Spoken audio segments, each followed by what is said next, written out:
కార్తీక పురాణం 13వ అధ్యాయము కన్యాదాన ఫలము. కార్తీక పురాణం వినండి ఓ జనక చక్రవర్తి.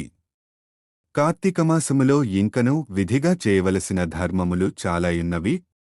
వాటిని వివరించెదను. సావధానుడవై అలకిపుము. కార్తీకమాసములో నదీ స్నానం ముఖ్యము. దానికంటే ఒక పేద బ్రాహ్మణుని కుమారునకు ఉపనయనము చేయుట ముఖ్యము. ఒకవేళ ఉపనయనమునకు అగు ఖర్చు అంతయు భరింపశక్యము కానప్పుడు మంత్రాక్షతలు దక్షిణ తాబులాది సంభావనలతో తృప్తిపరచినను ఫలము కలుగును. ఈ విధముగా ఒక పేద బ్రాహ్మణుని బాలునికి ఉపనయనము చేసిన ఏడల ఎంతటి మహాపాపములు చేసియున్నను ఆ పాపములన్నీయు పోవును. ఎన్ని నూతులు తటాకములు త్రవ్వించినను పై చెప్పినట్లుగా ఒక బ్రాహ్మణ బాలునికి ఉపనయనము చేసినదువలన వచ్చు ఫలమునకు సరితుగవు. అంతకన్నా ముఖ్యమైనది కన్యాదానము. కార్తీకమాసమందు భక్తి శ్రద్ధలతో కన్యాదానము చేసిన ఏడల తాను తరించుటయేగాక తన పితృదేవతలను కూడా తరింపజేసినవాడగును. ఇందులకొక ఇతిహాసం గలదు. చెప్పెదను శ్రద్ధగా అలకిపుము. సువీర చరిత్రము. ద్వాపర యుగములో వంగదేశములో గొప్ప పరాక్రమవంతుడు సూర్యుడు అయిన సువీరు డను ఒక రాజుండెను. అతనికి రూపవతి అను భార్య కలదు.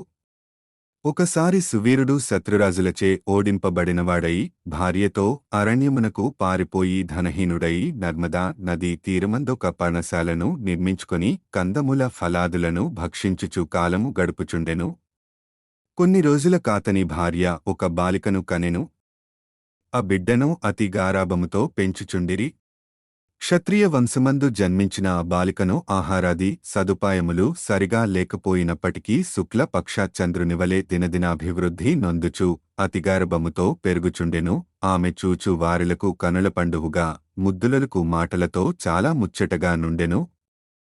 దినములు గడిచిన కొలది బాలికకు నిండు యౌవనదశ వచ్చెను.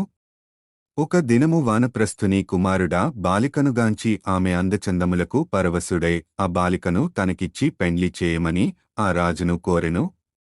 అందులక రాజు, ఓ మునిపుత్ర, ప్రస్తుతము నేను కడు బీదస్థితిలో నున్నాను. అష్టదరిద్రములు అనుభవించుచున్నాను. మా కష్టములు తొలగుటకు గాను నాకు కొంత ధనమిచ్చిన ఏడల నా కుమార్తెనిచ్చి పెండ్లి చేతు నని చెప్పగా తన చేతిలో రాగి పైసాయనను లేకపోవుటచే బాలిక పైనున్న మక్కువతో ఆ ముని కుమారుడు నర్మదా తీరమున కుబేరుని గూర్చి ఘోరతపమాచరించి కుబేరుని మెప్పించి ధనపాత్ర తీసుకుని స్వేచ్ఛగా ఖర్చుపెట్టుచు భార్యతో సుఖముగా ఉండెను. అటుల కొంతకాలం జరిగిన తర్వాత ఆరాజు భార్యామణి మరొక బాలికను కనెను. ఆ బిడ్డకు కూడా యుక్త వయస్సురాగానే మరుల ఎవరికైనా ధనమునకు అమ్మవచ్చునన్న ఆశతో ఎదురు చూచుచుండెను. ఒకానొక సాధుపుంగవుడు తపతీనదీ తీరము నుండి నర్మదానదీ తీరమునకు స్నానార్థమై వచ్చుచు దారిలోనున్న సువీరుని కలుసుకొని, ఓయి, నీవెవ్వడవు? నీ ముఖ వర్చస్సుచుడ రాజవంశమునందు జన్మించిన వానివలెనున్నావు. నీవి ఎరణ్యమందు భార్యాబిడ్డలతో వసించుటకు కారణమేమి అని ప్రశ్నించగా సువీరుడు, మహానుభావా, నేను వంగదేశమును నేలిచుండెడిది సువీరుడను రాజును. నా రాజ్యమును శత్రువులాక్రమించుటచే భార్యాసమేతముగా నీ ఎడవిలో నివసించుచున్నాను. దరిద్రము కంటే కష్టమేదీనూ లేదు. పుత్రశోకము కంటే గొప్ప దుఃఖము లేదు.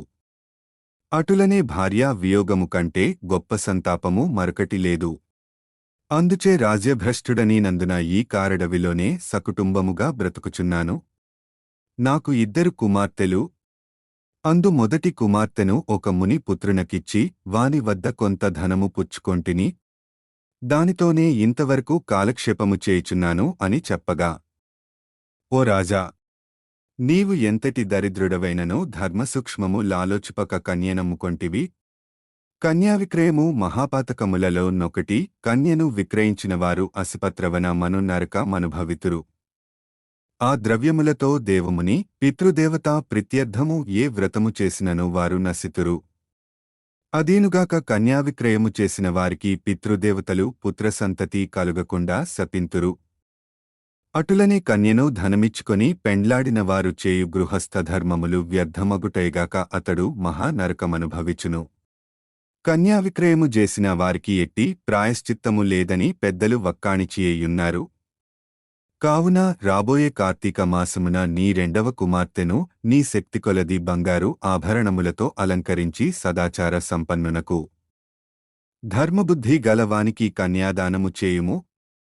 అటుల చేసిన ఏడల గంగాస్నానమొనరించిన ఫలము అశ్వమేధయాగము చేసిన ఫలమును పొందుటేగాక మొదటి కన్యను అమ్మిన దాని పాపఫలము కూడా తొలగిపోవును అని రాజునకు హితోపదేశము చేయగా అందుక రాజు చిరునవ్వు నవ్వి, ఓ మునివర్యా, దేహస్ఖము కంటే దానధర్మముల వలన వచ్చిన ఫలము ఎక్కువ.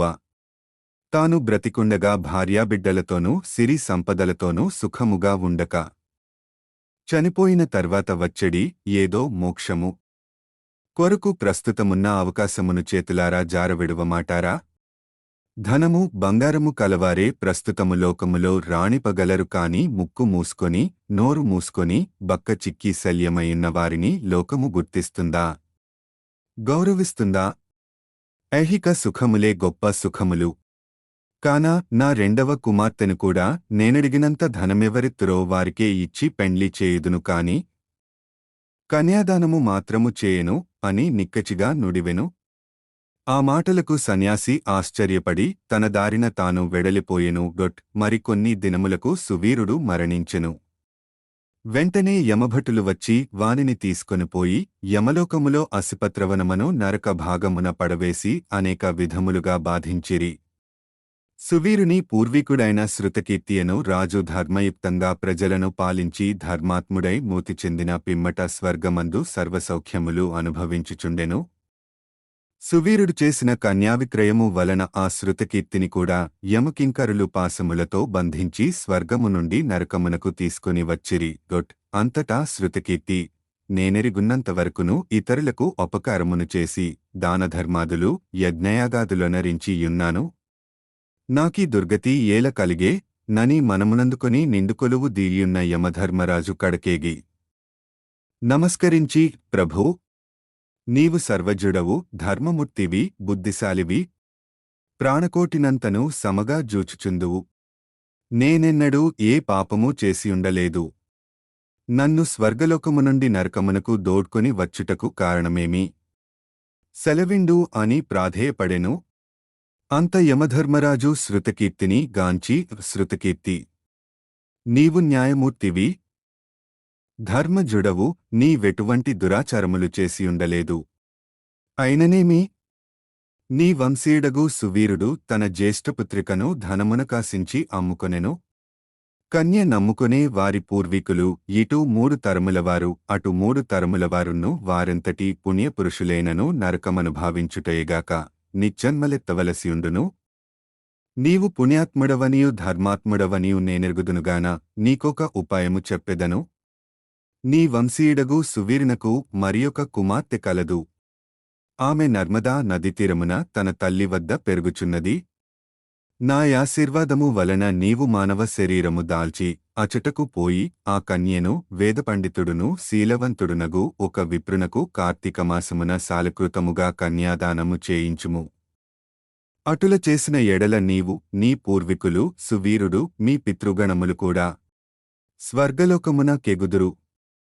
కార్తీకమాసములో సాలంకృత కన్యాదానము చేసినవాడు మహాపుణ్యాత్ముడగును.